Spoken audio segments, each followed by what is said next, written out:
Hello there, this is your friend Velma Hagar. Here's, I just tickled my own funny bone. Here's looking at you, kid. I thought I would give you some new scenery. I moved over at my dining room table. It's really pretty over here, isn't it? It's so pretty. Okay. You know, I wanted to talk about the word joy. Joy and happiness are not the same thing. Happiness requires a continued source of everything being right, having everything you want, everything is in order, and it's temporary. Happiness is totally temporary. Joy is basically comes from the correct acceptance of the word grace, God's grace on us. You know, this is really a deep subject, and our pastor taught on it Sunday, and I loved it. He said that in the Bible, if you do the Greek and the Hebrew words, you know, like they look them up to see if they still mean the same today, that the word joy and blessing are the same. So when God blesses you, you have joy. And it's the only way you get joy is from God, His grace on us. I found this really, really intriguing. And, you know, like joy isn't always exuberant either. Sometimes joy is just a peaceful, calm, satisfied feeling. Sometimes, you know, everything is just feels so good in your soul that you're peaceful and satisfied. I love that. I just thought that was such an interesting, that it's the same word as blessing. So joy, the world cannot give you. The world can give you happiness and fun and, you know, momentarily, but it can't give you joy. Joy only comes from God. And when you pray for others, joy will befall you. There was a scripture. It said, let's see, I had it written down. Let's see. Pray and ask that you might receive and that your joy will be full. Pray and ask that your joy will be full. You might receive and that your joy might be full. So when you are asking God for something, pray that you have that fullness of joy, because that is a true blessing from God. I didn't tell this near as well as our pastor did, but what the hey. You guys got it from me and not from him. But anyway, wasn't that good? I loved it. My books. Hidden Treasures. In Dark Places, my new baby. Hidden Treasures and Secret Places, the big sister. And one is as good as the other. We're going to read today's out of March 28th, and we're going to read it out of Dark Places. And I don't know what they say. I just wait to read them to you. No matter how many times you fall in life, keep getting back up. I love that one. You know, I told this story the other day. I wrote a blog about WD-40.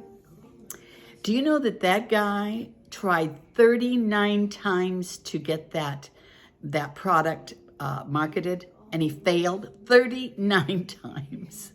He named it WD-40 because he finally went through on the 40th try. And today it's a multi-million-dollar company. What if he would have quit? What if he would have quit after the 37th time? Think about that one. Okay. There are tons of hurdles along your life path. And some of them will be impossible to gracefully hurdle over. And sometimes you'll even fall to the ground. Yuck. But always, always, always get back up and press your way forward. Run your race as if to win. Finish your race for the upward call on your life. With the upward call, of course, is to God. Run your race. Some races are ragged and they are hard and they, you know, they don't look like you're going to make it. But just keep going, because life, if you stop, it's all over. You have to keep going, okay? Second part. Whatever you resist will persist. You know, sometimes I need to read these myself. I need to read these myself. Whatever you resist will persist. I don't know where I even heard that one. God must have given it to me because I don't remember saying that. I love that. If you have an issue or of error in your life, never defend it, because you will never get rid of this negative issue until you are willing to embrace it and admit your error. I mean, isn't this just the truth?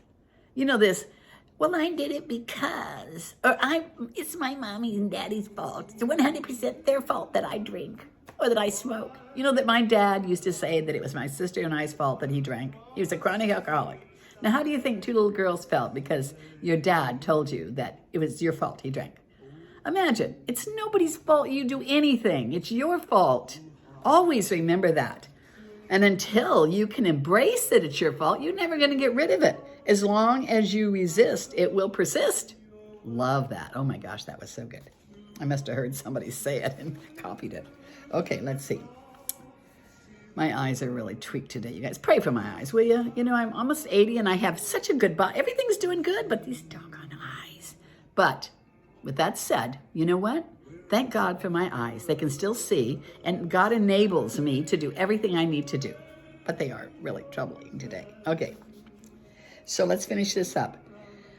The sooner you'll be free from it, if you admit it and embrace it. He who loves discipline loves knowledge, but he who hates correction is stupid. And you know, I got that right out of the Bible.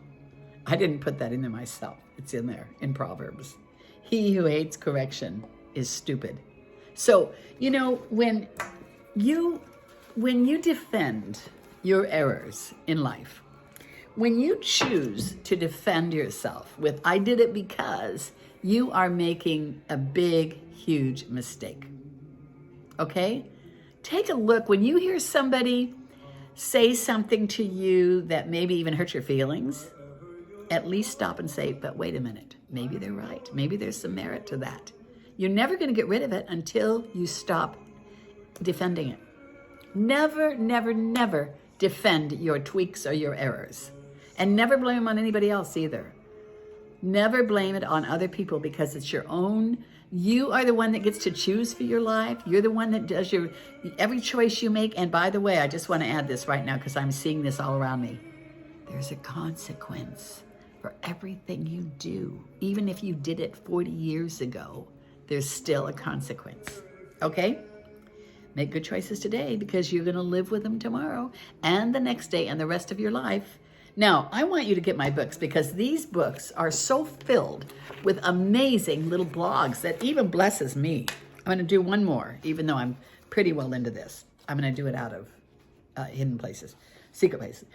Mistakes are never a total loss. Okay, now we were just talking about that, especially if you learn from them. They become almost like a college degree, enabling you to help others and to prevent future errors on your part. Now see, but you have to acknowledge that you made a mistake before it can even help you. A mistake is only harmful if you allow yourself to get bitter. A silver lining lies within every black cloud. Pause and ask God to show you that treasure. So every single black cloud in your life, no matter how ugly it is, has a silver lining with a treasure in it, if you take the time to find it. And my books help you find them. Buy my books, you guys. Amazon, Hidden Treasures in Secret Places and Hidden Treasures in Dark Places by Velma Hagar. A lot of you have been buying them. I appreciate that. And hit subscribe if you haven't. See that little green button down there? Hit it. You'll get a little ding every time I put something on YouTube. Okay, you guys. Until next time. This is Velma Hagar saying, here's looking at you, kid. Bye.